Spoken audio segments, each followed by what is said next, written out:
नमस्कार, मैं कंचन और आप देख रहे हैं एजी लाइव। बिहार विधानसभा चुनाव में बीजेपी के हिसाब से आरएसएस के सामने जातीय राजनीति बड़ी चुनौती के रूप में खड़ी हो गई है। संघ प्रमुख मोहन भागवत 2 बार बिहार दौरे पर जा चुके हैं और स्वयं सेवकों को मिशन मोड में लगाया गया है। बिहार चुनाव बीजेपी के लिए नए तरीके की चुनौतियां लेकर आ रहा है। बीजेपी नेतृत्व ने वैसे तो एहतियाती उपाय कर लिए हैं और आरएसएस ने भी पहले से ही जमीन पर मोर्चा संभाल लिया है, करीब करीब वैसे ही जैसे लोकसभा चुनाव 2024 के नतीजे आ जाने के बाद संघ को ग्राउंड पर एक्टिव देखा गया था। लोकसभा के बाद राज्य में होने वाले विधानसभा चुनावों को लेकर जिसका रिजल्ट भी देखा जा चुका है। संघ प्रमुख मोहन भागवत बिहार के 2 दिन के दौरे पर थे और इस साल ये उनका दूसरा दौरा था।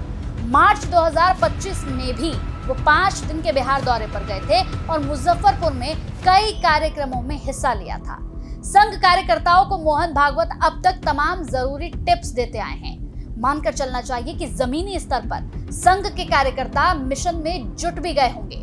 बिहार के लिए जहां तक चुनावी तैयारियों की बात है, केंद्र की बीजेपी सरकार का जाति जनगणना को लेकर फैसला और बिहार की रैलियों में प्रधानमंत्री नरेंद्र मोदी के भाषण में पहलगाम से लेकर ऑपरेशन सिंदूर तक का जिक्र अभी तक के हिसाब से दुरुस्त ही है।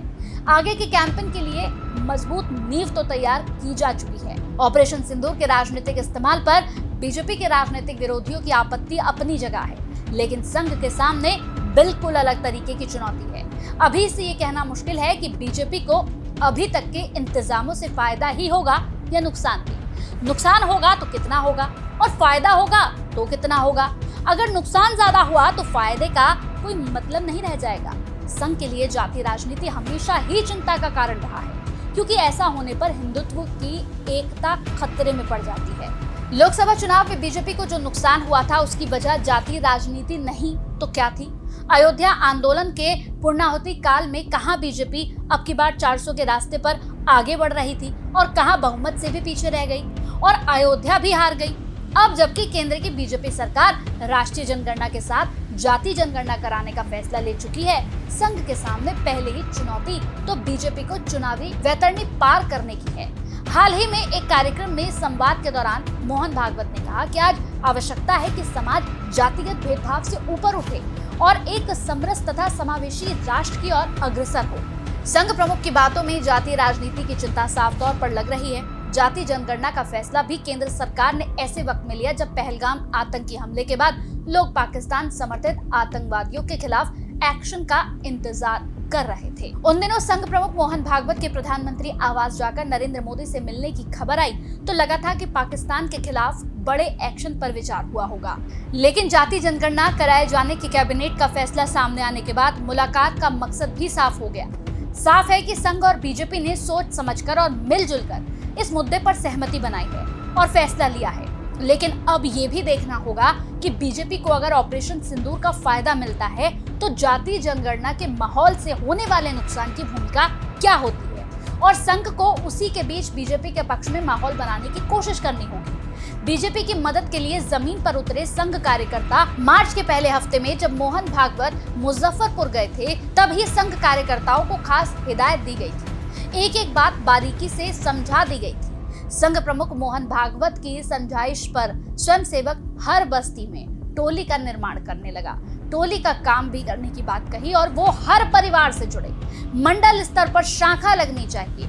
लगे हाथ स्वयंसेवकों को मोहन भागवत की तरफ से ये टास्क भी दिया गया था कि वो अपरिचितों से हर हाल में जरूर मिले, अपरिचितों को परिचित बनाएं। समझाया था क्योंकि पहले अपरिचित आपसे परिचित होते हैं, उसके बाद वो मित्र बन जाते हैं और मित्र को शाखा से जोड़ना चाहिए। शाखा का अनुशासन ऐसा हो कि बगल से गुजरने वाला भी ठहर जाए।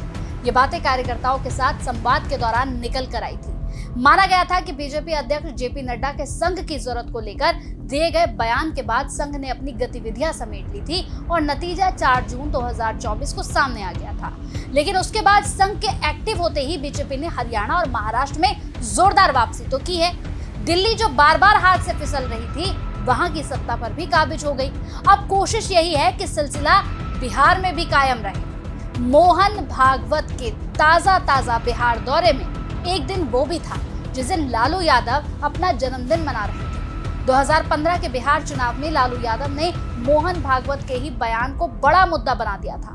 संघ के मुखपत्र में यहाँ पर एक इंटरव्यू में मोहन भागवत ने कहा था कि देश हित में एक कमेटी बनाई जानी चाहिए जो आरक्षण पर समीक्षा करे, ये बताए कि किस क्षेत्र में और कितने समय के लिए आरक्षण दिया जाने की जरूरत है। आरक्षण की समीक्षा को लेकर संघ प्रमुख के बयान को लालू यादव ने एक चुनावी रैली में बोल दिया। ये बैकवर्ड और फॉरवर्ड की लड़ाई है और चुनाव में खेला हो गया। तब आरएसएस की तरफ से भागवत के बयान पर सफाई भी दी गई थी, लेकिन वो बेअसर रही। यही वजह रही होगी कि 2020 के चुनाव में भी संघ प्रमुख मोहन भागवत ने आरक्षण पर फिर से अपनी राय दी, जो स्पष्ट था और उसे कुछ अलग समझाए जाने की गुंजाइश भी कम नहीं थी। मोहन भागवत ने कहा था कि देश में आरक्षण के लिए कानून तो बने हैं, लेकिन उसका लाभ सभी को नहीं मिल पा रहा। जिनका जहां प्रभुत्व है वो लाभ ले रहे हैं। समाज में जब तक जरूरत है तब तक आरक्षण लागू रहना चाहिए, मेरा पूरा समर्थन है। और अब जब 2025 के विधानसभा चुनाव होने वाले हैं तो जातीय जनगणना पर बीजेपी का पक्ष भी सामने आ चुका है। बेशक बीजेपी ने यह दांव काफी जोखिम लेकर खेला है, क्योंकि जरूरी नहीं कि जातीय जनगणना के पक्ष में बनाए जा रहे माहौल से बीजेपी विरोधी दलों को मिलने वाला फायदा कम किया जा सकेगा या बीजेपी खुद भी इसका फायदा उठा लेगी। ये जरूर है कि जातीय जनगणना का नाम लेकर बीजेपी को पिछड़े वर्ग का विरोधी साबित कर पाना विपक्षी दलों के लिए आसान नहीं होगा। और सिर्फ यही बात बीजेपी के पक्ष में जाती है, जिसे समझने की और समझाने की कोशिश संघ कार्यकर्ताओं की ओर से हो रही है। देखते हैं महाराष्ट्र और हरियाणा में जीत का स्वाद चखने के बाद बिहार में बीजेपी का प्रदर्शन कैसा होता है। आगे की अपडेट्स के लिए आप देखते रहिए एजी लाइव। नमस्कार।